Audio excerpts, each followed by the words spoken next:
Je ne peux plus servir.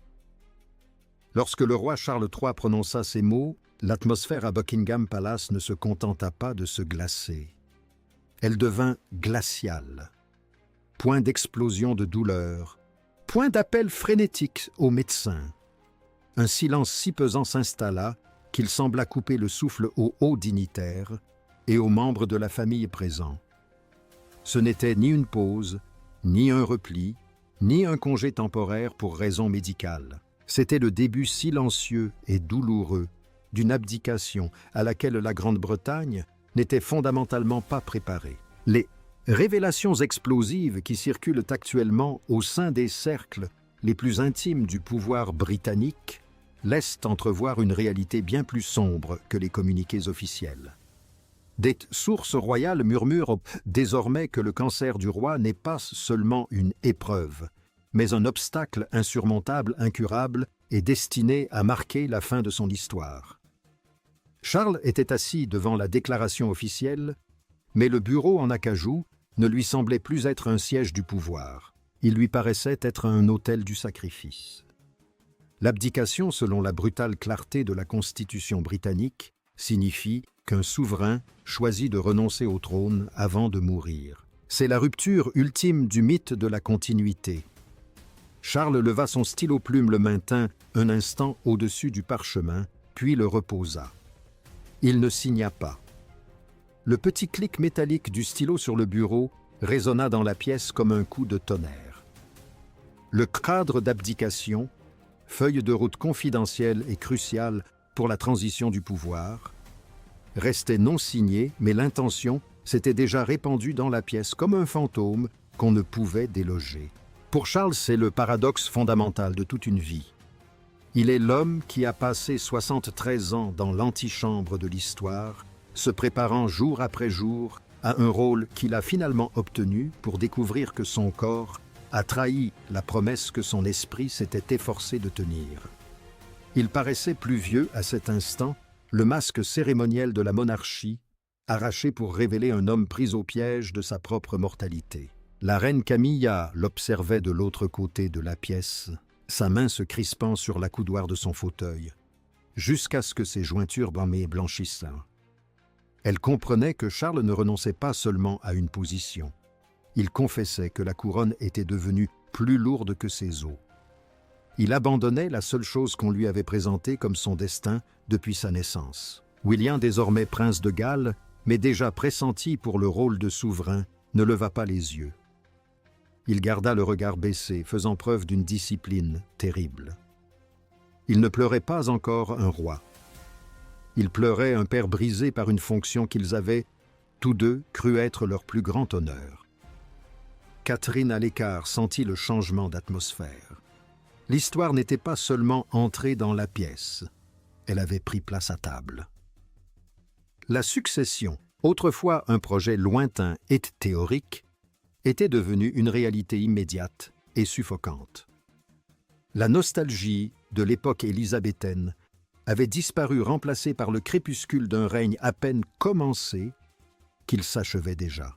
La fin ne commença pas avec cette annonce, elle débuta 3 nuits plus tôt derrière les portes closes de la bibliothèque de Sandringham.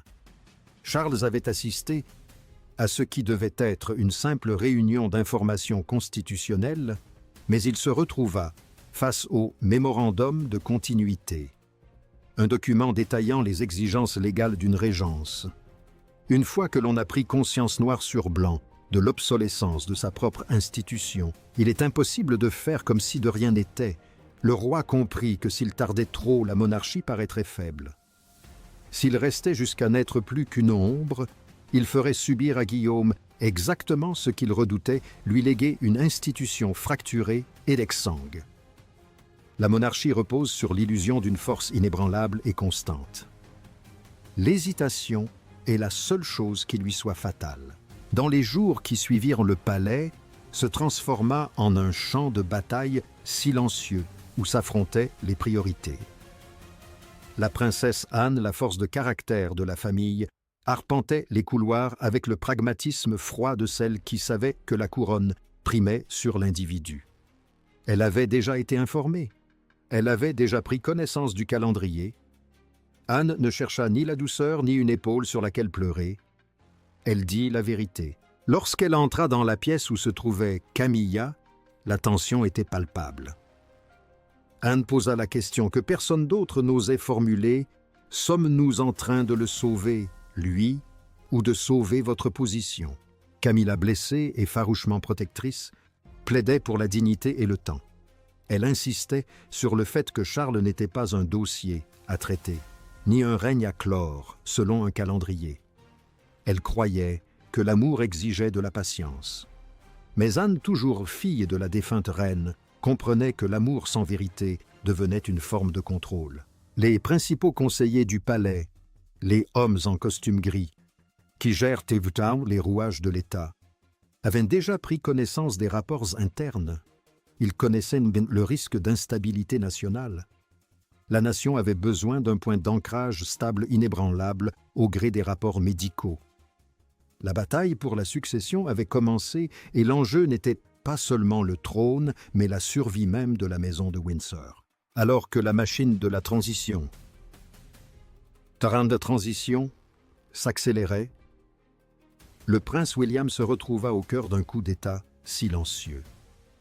Les réunions qui exigeaient autrefois la présence du roi furent discrètement transférées à son bureau. Les préparatifs d'accession d'urgence, une expression qu'on ne devrait murmurer que dans les crises les plus extrêmes, commencèrent à apparaître dans ses briefings quotidiens. Le prince était préparé à un destin qu'il n'avait pas choisi et on lui demandait de l'assumer sous le regard de son père. C'est là la blessure à la racine de l'héritier du trône. La conscience que sa plus grande promotion naît de sa plus grande tragédie personnelle. Catherine en percevait le poids. Après une séance particulièrement éprouvante avec les constitutionnalistes, elle lui toucha simplement le bras. Ils ne dirent rien. Dans ce monde, les mots sont souvent trop dangereux, mais le silence entre eux était un aveu sincère de la peur qu'ils partageaient. La bague sigillaire du roi, symbole ultime de son autorité, trônait sur son bureau comme une relique oubliée. Il l'avait ôtée pour la première fois depuis des décennies, fixant du regard la marque qu'elle avait laissée sur sa peau, une trace tangible du rôle dont il s'efforçait de se défaire. Guillaume remarqua ce geste et comprit que son père ne demandait pas la permission de partir. Il implorait sa bénédiction pour lâcher prise. Charles s'adressa enfin seul à son fils, loin des conseillers et des intérêts divergents de la cour. Il lui dit qu'un souverain doit savoir quand rester relève de l'égoïsme et quand partir relève du service.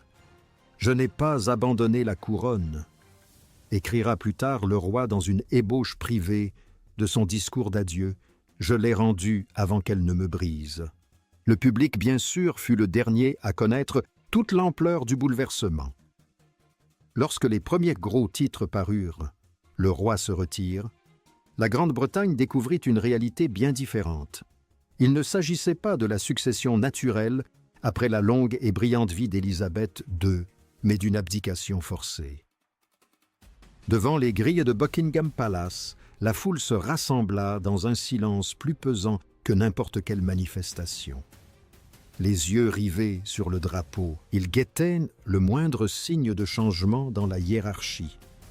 Ils virent les barrières se dresser et les caméras se déployer le long du trottoir. Ils comprirent qu'ils assistaient à la fin d'une ère et à la naissance précipitée et douloureuse d'une autre. La structure financière et institutionnelle de la monarchie commença à se transformer en temps réel.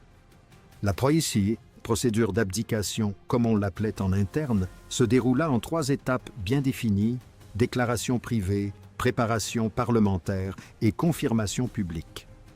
Le travail juridique se déroulait dans l'ombre. Les parlementaires étaient briefés dans des salles sécurisées sans accès à leur téléphone. Le fauteuil du conseiller constitutionnel, habituellement vide en présence royale, était désormais occupé par un homme muni d'une mallette remplie de statues.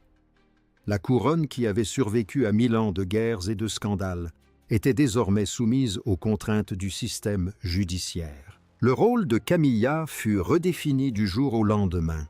elle se retrouva à l'écart lors des réunions de succession.